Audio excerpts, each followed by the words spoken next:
Charge क्या होता है, कितने टाइप का होता है ना, इसका प्रॉपर्टी क्या है, ये सब के बारे में। ठीक है, अब हम लोग बात आज से करेंगे करंट के बारे में। ठीक है ना, तो सबसे पहले समझते हैं व्हाट इज इलेक्ट्रिक करंट। तो आपने पढ़ा होगा कि अगर चार्ज मूवमेंट करता है, क्या करता है, चार्ज अगर मूवमेंट करता है तो क्या हो रहा है, करंट फ्लो हो रहा होता है। बेसिकली चार्ज के मूवमेंट को हम क्या बोलते हैं, करंट बोलते हैं। लेकिन कोई ये भी बोल सकता है कि मान लो ये कंडक्टर, ठीक है, ये कोई कंडक्टर है,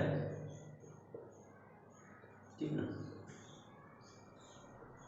और इसमें कुछ बैटरी अटैच नहीं किया गया, ठीक है ना। तो अब चूंकि कंडक्टर है तो कंडक्टर में क्या होते हैं, फ्री इलेक्ट्रॉन्स होते हैं, और फ्री इलेक्ट्रॉन्स क्या कर रहे होते हैं, मूव कर रहे होते हैं।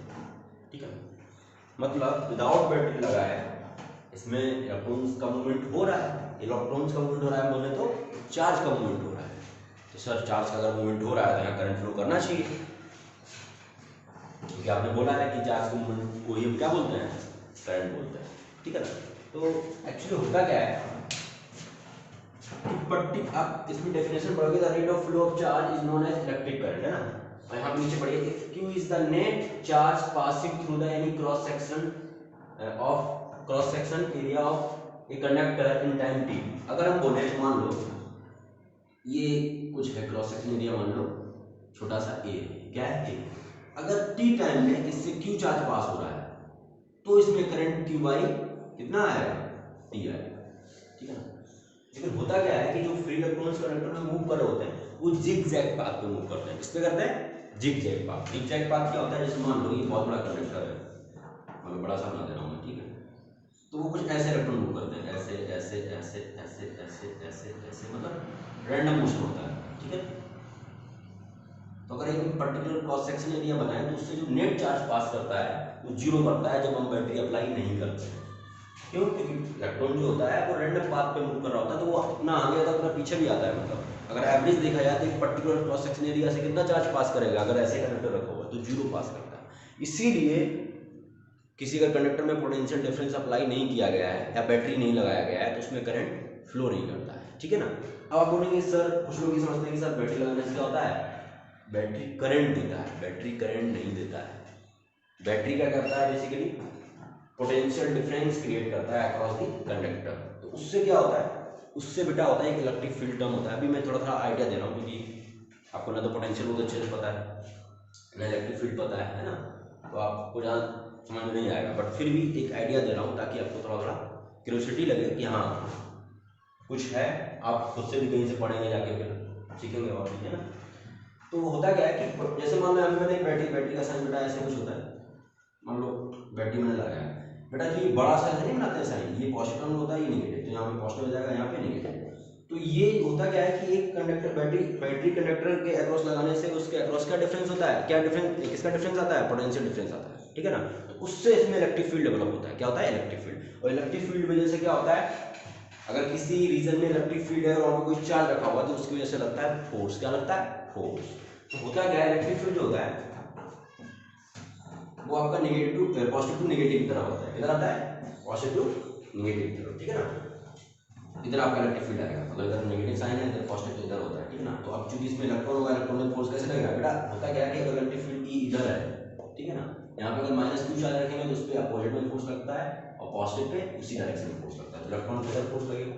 ठीक है ना, तो इलेक्ट्रॉन का मूवमेंट होगा, किसी पर्टिकुलर क्रॉस सेक्शन एरिया से पास करेगा ना बेटा, तो पास अगर करेगा तो उससे क्या फ्लो करेगा, करंट फ्लो करेगा। तो यही कुछ मैं आपको थोड़ा ओवरव्यू दे रहा हूँ कि कुछ करंट ऐसे फ्लो करता है। ठीक है ना, चार्ज के मूवमेंट को ही हम करंट नहीं बोलते हैं, उसमें भी कुछ चीज़ें हैं। ठीक है ना, अंदर की बात। तो ये चलिए हम थोड़ा डेफिनेशन पढ़ लेते हैं। आपको बोर्ड में लिखना है तो सिंपली जो मैंने लिखा है आप इसको लिखेंगे ऐसे करके, तो आपको फुल मार्क्स मिलेगा। ठीक है, इलेक्ट्रिक करंट बेटा इसको कैपिटल आई से रिप्रेजेंट करते हैं, डिनोट करते हैं। ठीक है ना, the rate of flow of charge. होता क्या है कि जब भी हम बेटा रेट क्या, रेट का मतलब होता है अगर किसी भी चीज में अगर आप टाइम से डिवाइड कर दोगे तो वो किस में कन्वर्ट हो जाएगा, रेट में कन्वर्ट हो जाएगा। ठीक है ना, ये चीज याद रखिएगा। The rate of flow of charge is known as electric current, या इसको हम ऐसे ही बोलते हैं, charge per unit time is called electric current. ये भी एक डेफिनेशन है। ठीक है ना, अगर रेट लगा दिया तो रेट का मतलब ये होता है कि टाइम से डिवाइड किया गया, पर यूनिट टाइम की बात हो रही है। ठीक है ना, अगर मान लो अगर एक कोई क्यू चार्ज है, Q is the net charge passing through any cross section of a conductor in time T, जैसे ये मैंने बनाया है ना, ये क्रॉस सेक्शन एरिया है और किसी टी टाइम में क्यू चार्ज क्या कर रहा है, इस क्रॉस सेक्शन एरिया से पास कर रहा है, तो इससे करंट कितना फ्लो करेगा, क्यू बाई टी, वही लिखा हुआ है। If Q is the net charge passing through any cross section of a conductor in time T, then तो बेटा करंट क्या होता है, चार्ज अपॉन टाइम होता है, चार्ज पर यूनिट टाइम, ठीक है ना। तो अगर हम उसको नोटेशन वाइज लिखेंगे क्या रखेंगे, I equal to Q by T, ठीक है ना बेटा। एक दूसरी चीज बहुत इंपॉर्टेंट है कि करंट जो है वो क्या है, एक स्केलर क्वांटिटी है। स्केलर क्वांटिटी का मतलब है कि जैसे हम उसका अगर हम कुछ ऑपरेशंस करेंगे लाइक एडिशन सब्ट्रैक्शन है ना, तो अलजेब्रा की तरह होता है। स्केलर क्वांटिटी का मतलब ये होता है, ठीक है ना। लेकिन आप आगे में पढ़ोगे करंट को कुछ और भी बोलते हैं, बट अभी आपको क्या मानना है, स्केलर क्वांटिटी क्या है, स्केलर क्वांटिटी है, ठीक है, याद रखिएगा। अब नेक्स्ट पॉइंट पढ़ते हैं कि अगर ये क्वांटिटी है तो आपने पढ़ा होगा डायमेंशन में कि अगर कोई क्वांटिटी है तो उसका अपना यूनिट भी होता है और डायमेंशन भी होता है। तो इसका जो एसआई यूनिट है वो क्या होता है, एम्पियर होता है। क्या होता है एसआई यूनिट करंट का, एम्पियर होता है। उसको हम कैपिटल ए से डिनोट करते हैं। किससे डिनोट करते हैं, कैपिटल ए से। जैसे लेंथ का मीटर होता है ना, और उसको एम से डिनोट करते हैं, वैसे यहाँ पे करंट का एम्पियर है, उसको हम कैपिटल ए से डिनोट करते हैं, ठीक है ना। नहीं समझे, एक चीज याद रखिएगा, जैसे होता क्या है, कभी कभी आप मैग्नीट्यूड की बात करते हो, किसकी बात करते हो, मैग्नीट्यूड की। तो जैसे मान लो ये 1 लिखा हुआ है एम्पियर, ठीक है ना। ये कोई फिजिकल क्वांटिटी है, क्या है, फिजिकल क्वांटिटी है, क्या है बेटा, ये फिजिकल क्वांटिटी है। ये जो होता है आगे वाला, इसको बोलते हैं नंबर। क्या बोलते हैं, नंबर। और ये जो ए है इसे बोलते हैं यूनिट। तो कोई भी फिजिकल क्वांटिटी जो होती है बेटा वो किससे मिलके बनती है, नंबर और यूनिट से मिलके बनती है। किससे मिलके बनती है, नंबर और यूनिट। अगर मैं मैग्नीट्यूड की बात करूं तो मैग्नीट्यूड में बेसिकली नंबर भी आता है और एम्पियर। इसका मैग्नीट्यूड कितना है, 1 एम्पियर। आप सिर्फ 1 नहीं बोलोगे कि मैग्नीट्यूड इसका 1 है, ये लोग गलती करते हैं, ठीक है ना। इसका मैग्नीट्यूड कितना है, 1 एम्पियर। तो ये पूरी चीज है, ये क्या है, ये मैग्नीट्यूड, ठीक है ना। तो अब हम लोग आगे देखते हैं, ठीक है ना। अब हम आगे देखते हैं कि 1 एम्पियर कैसे डिफाइन होता है ना। अगर मैं 1 एम्पियर की बात करूं, किसकी बात करें, 1 एम्पियर। तो बेटा 1 एम्पियर अगर मैं बोलूं कि ये क्रॉस सेक्शन एरिया कितना है, 1 मीटर स्क्वायर बोलूं, ठीक है ना। अच्छा एक चीज याद रखिएगा, जैसे मान लो ये ऐसा यूनिट है, क्या है, ऐसा यूनिट इसका एम्पियर है करंट, ठीक है ना।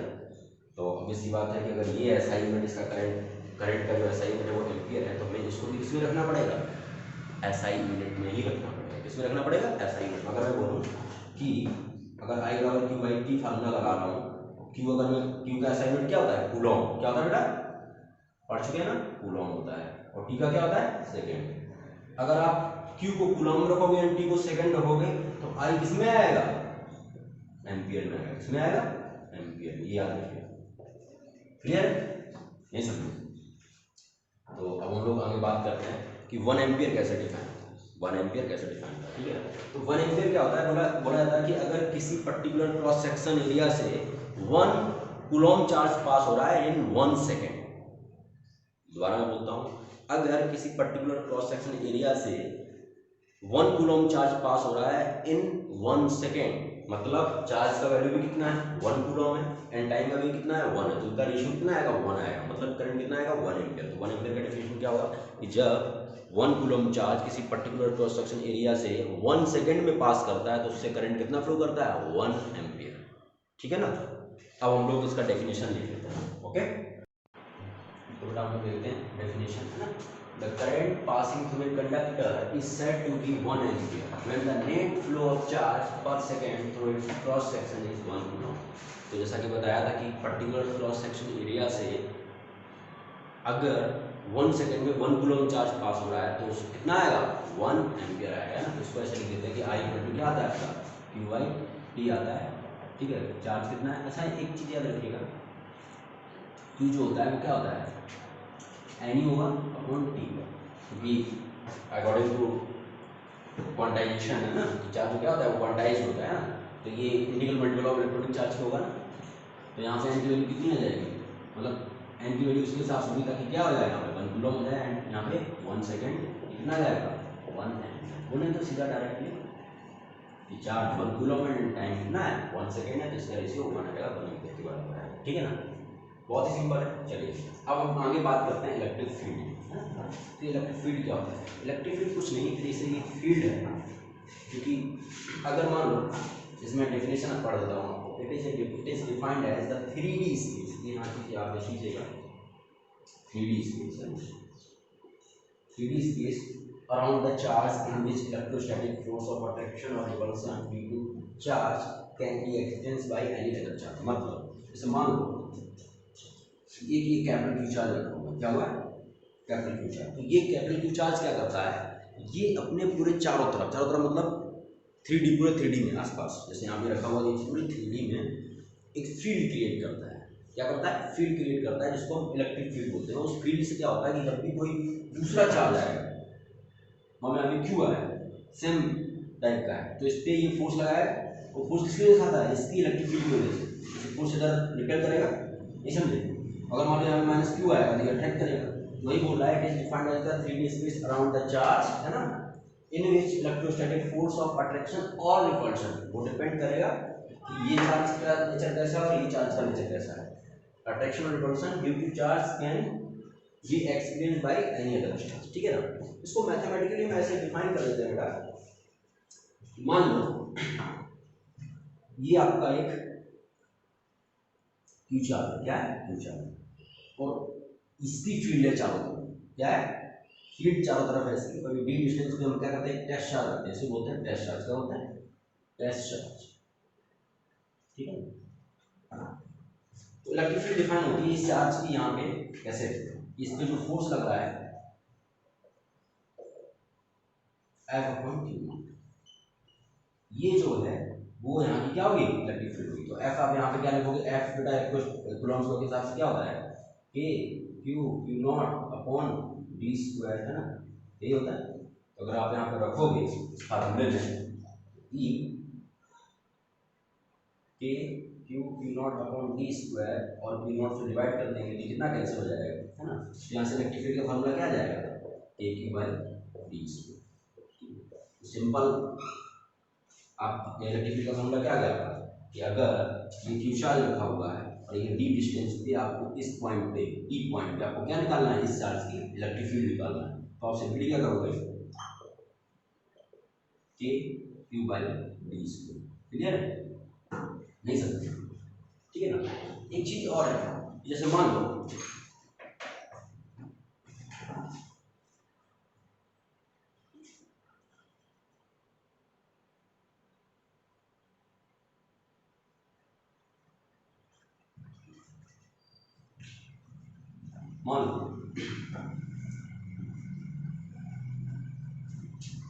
ये स्पेस है, क्या है, एक स्पेस है, और इस स्पेस में मान लो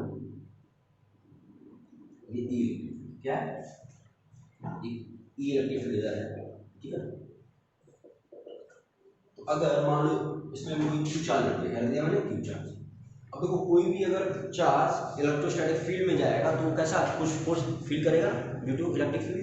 तो अगर ये पॉजिटिव चार्ज है तो उसी की डायरेक्शन में फोर्स लगेगा, उस पर क्यू ई, क्या लगेगा, क्यू ई। याद रखिएगा हमेशा कि पॉजिटिव चार्ज होता है तो पॉजिटिव चार्ज जब भी किसी इलेक्ट्रिक फील्ड में जाता है तो वो उस डायरेक्शन में उस पर फोर्स लगता है जिस डायरेक्शन में इलेक्ट्रिक फील्ड का डायरेक्शन है। ठीक है ना, तो अब मान लो माइनस में क्या होता है, जस्ट अपोजिट लगता है। तो जैसे ये आपका क्या लग जाएगा, क्यू ई कर लिया। ठीक है ना, ये चीज़ याद रखिएगा।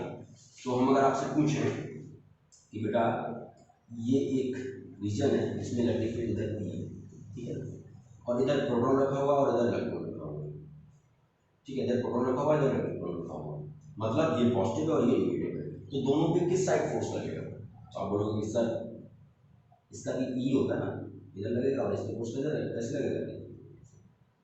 क्लियर यहाँ तक? ठीक है ना, तो इसी आप याद रखिएगा, बेसिक है। ठीक है ना, आई मैं कॉम्पिटिशन में आपको पूछ लिया जाता है 6 के क्वेश्चन। ठीक है,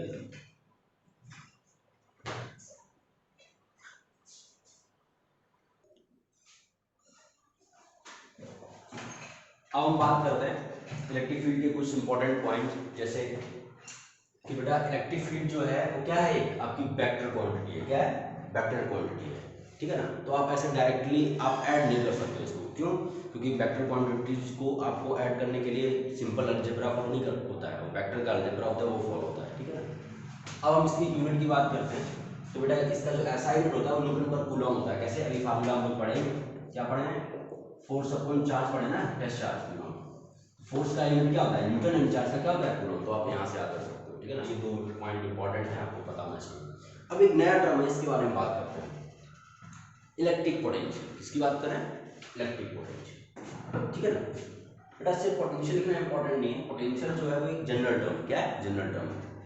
हर फील्ड में उनका उसका कुछ कुछ पोटेंशियल रहता है। जैसे ग्रेविटेशन में ग्रेविटेशन पोटेंशियल होता है, यहाँ पे इलेक्ट्रिक फील्ड में क्या कौन सा पोटेंशियल होगा? इलेक्ट्रिक पोटेंशियल होगा। इसको हम V से शो करते हैं। किससे शो करते हैं? V से, ठीक है ना। अब ये डिफाइन कैसे होता है? तो होता क्या है बेटा, मान लो अगर एक ये कैपिटल Q चार्ज है, क्या है? एक कैपिटल Q चार्ज है और ये R डिस्टेंस पे एक P पॉइंट है, क्या है? P point. अगर हम आपसे पूछें कि बेटा बताइए इस चार्ज की इस पॉइंट पे पोटेंशियल कितनी होगी, तो ये डिफाइन ऐसे होता है कि यूनिट पॉजिटिव चार्ज को, इसको यूनिट पॉजिटिव चार्ज को इंफिनिटी से, इंफिनिटी का मतलब अब इंफिनिटी एग्जिस्ट तो करता नहीं, इंफिनिटी का मतलब है कि बहुत दूर से आपको स्लोली लेके आना है। स्लोली मतलब उसका काइनेटिक एनर्जी चेंज नहीं करना है। तो जब स्लोली लाओगे, चूंकि पॉजिटिव यूनिट चार्ज लेके आना है, कौन सा लेके आना है आपको? पॉजिटिव यूनिट चार्ज, मतलब 1 कूलम चार्ज, ठीक है ना। जब आप उसको लेके आओगे तो इसको रिपेल करेगा तो एक्सटर्नल एलिमेंट क्या करेगा? इसमें वर्क करेगा तो यहाँ तक आने में कुछ उसको वर्क करना पड़ेगा। तो वर्क करना पड़ेगा, वही क्या होगा? इस पॉइंट की, इस चार्ज की क्या होगी? पोटेंशियल होगी। देखो डेफिनेशन पढ़ते हैं हम लोग। The electric potential at a point in an electric field is defined as the amount of work done in moving unit positive charge from infinity to that point slowly, ठीक है ना। तो हम इसको ऐसे डिफाइन कर लेते हैं, मतलब work done per unit charge इसको बोलेंगे, क्या बोलेंगे? Work done per unit charge, ठीक है ना। तो work done per unit charge मतलब W अपॉन, इसको हम कैसे लिख सकते हैं? Q। क्या लिख सकते हैं? Q। इसको ऐसे लिख सकते हैं, पोटेंशियल को अगर मैथमेटिकली मुझे लिखना हो, W अपॉन Q, ठीक है ना बेटा। अब देखो, अगर मैं इसकी यूनिट की बात करूं, SI यूनिट की बात, इसका मैं अगर यूनिट की बात करूं, इट्स SI यूनिट इज कितना होगा? अब देखो वर्क जो होता है वो जूल में होता है ना, और चार्ज किसमें होता है? कूलम में, ठीक है ना। और इसको हम वोल्ट भी लिखते हैं, क्या लिखते हैं? वोल्ट। क्या लिखते हैं? वोल्ट। और वोल्ट को किससे दिखाते हैं? P से। ये साइंटिफिक यूनिट है, ठीक है ना, मतलब सॉरी साइंटिस्ट के नाम से। और बेटा जो आपका पोटेंशियल होता है वो आपका क्या होता है? वेक्टर होता है, scalar. It's a scalar quantity, it's a scalar quantity.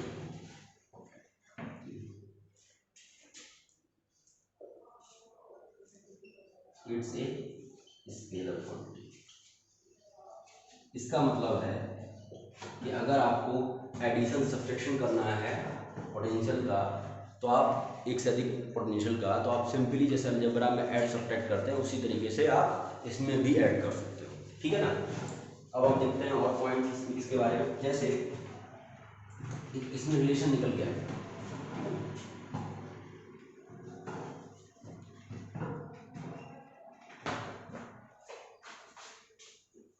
नहीं बंद करो बेटा। अब हम बात करते हैं कि जैसे किसी चार्ज के कारण मुझे पोटेंशियल निकालना है, क्या निकालना है? पोटेंशियल। तो जैसे मान लो ये Q चार्ज है, क्या है? Q चार्ज है, और इस P पॉइंट में मुझे निकालना है पोटेंशियल। तो पोटेंशियल सिंपली फार्मूला आता है, ठीक है, आप डायरेक्ट लिख लीजिए, वो आता है K Q जो चार्ज है अपॉन डिस्टेंस, ठीक है। इसका मतलब है कि अगर आपका Q चार्ज पॉजिटिव होगा, अगर चार्ज पॉजिटिव होगा तो उसकी पोटेंशियल पॉजिटिव आएगी, एंड अगर आपका चार्ज नेगेटिव है तो उस चार्ज की पोटेंशियल क्या आएगी? नेगेटिव आएगी। तो हमेशा आप याद रखिएगा कि ड्यू टू पॉजिटिव चार्ज आपका पोटेंशियल क्या आता है? पॉजिटिव आता है उसी का, and due to negative charge उसका पोटेंशियल क्या आता है? नेगेटिव आता है, ठीक है ना। अब हम लोग आगे देखते हैं, है ना, कि इलेक्ट्रिक पोटेंशियल डिफरेंस क्या होता है। चलिए आगे देखते हैं हम लोग। अब बेटा बात करते हैं इलेक्ट्रिक पोटेंशियल डिफरेंस।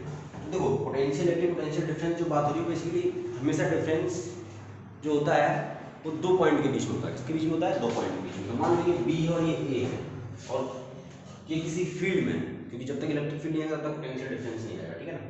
तो होता क्या है कि यूनिट पॉजिटिव चार्ज को बी से ए तक ले जाने में कितना वर्क करना पड़ेगा, वही इसके बीच में क्या आएगा? पोटेंशियल डिफरेंस आएगा, ठीक है ना। इसको सिंपली ऐसे डिफाइन करते हैं, the potential difference between 2 points A and B is the work done per unit charge in taking a charge from B to A. इसको ऐसे लिख सकते हैं कि work done per unit charge, ठीक है, work done per unit charge. तो देखो ये लिखा हुआ है बी ए माइनस बी मतलब potential difference between A and B, ठीक है बेटा। और मान लो बी से ए में वर्क कितना हुआ W A B per unit charge मतलब क्यू से डिवाइड कर देंगे, तो आपका ऐसे पोटेंशियल डिफरेंस डिफाइन होता है, ठीक है ना। हमेशा याद रखिएगा जो इन्फिनिटी की जो पोटेंशियल, जैसे मान लो चार्ज यहाँ पर रखा हुआ है तो इन्फिनिटी पे इसके कारण पोटेंशियल क्या होगा? इन्फिनिटी मतलब बहुत दूर, तो उसको हम जीरो मानते हैं। क्या मानते हैं? जीरो मानते हैं, ठीक है ना। तो एक चीज याद रखिएगा, जैसे मान लो कभी कभी क्वेश्चन ऐसे भी पूछ देता है बेटा कि मान लो बेटा 2 कूलम चार्ज को बी से ए में ले जाने में, 2 कूलम चार्ज को बी से ए में ले जाने में हमें 5 जूल वर्क करना पड़ रहा है। कितना वर्क करना पड़ रहा है?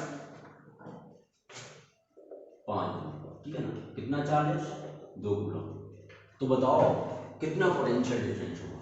कितना पोटेंशियल डिफरेंस होगा? तो आप सिंपली क्या करोगे? वर्क डन 5 है एंड चार्ज कितना है? 2 है। सिंपली क्या आ जाएगा आपका? आ जाएगा 2.5 वोल्ट। हाँ ये चीज याद रखिएगा, पोटेंशियल डिफरेंस का जो यूनिट होता है वो क्या होता है? वोल्ट होता है। ऐसे भी क्वेश्चन पूछ सकता है आपको कि आपको पोटेंशियल डिफरेंस दे दे, चार्ज दे दे, वर्क डन पूछ ले कि इनके बीच में 10 वोल्ट का पोटेंशियल डिफरेंस है, बताइए 2 कूलम चार्ज को ले जाने में कितना वर्क डन करना पड़ेगा। मतलब डेल्टा भी अगर आपका V A minus V B अगर आपको मान लो 10 वोल्ट दिया है, ठीक है ना, चार्ज 2 कूलम दिया है, तो बोलेगा 2 कूलम चार्ज यहाँ से ले जाने में कितना वर्क डन करना पड़ेगा। अगर उनके बीच में पोटेंशियल डिफरेंस कितना है? 10 वोल्ट। तो आप सिंपली क्या करोगे? आप सिंपली करोगे, मुझे पता है B A minus V B क्या होता है? B A minus V B होता है W A B upon Q, ठीक है। तो ये हमें 10 दिया है, ठीक है, और ये कितना दिया है? 2 दिया है। तो सिंपली आ जाएगा W A B 10 into 2 that is 20 joule. इस टाइप के क्वेश्चन, ठीक है, ये हमेशा याद रखिएगा। Got it? ठीक है, आज के लेक्चर को हम लोग यहीं पे खत्म करते हैं, है ना। नेक्स्ट लेक्चर में हम लोग बात करेंगे इससे आगे, है ना, कि करंट का डायरेक्शन कैसे डिसाइड करते हैं ना, ये सब वगैरह वगैरह, ठीक है। Thank you.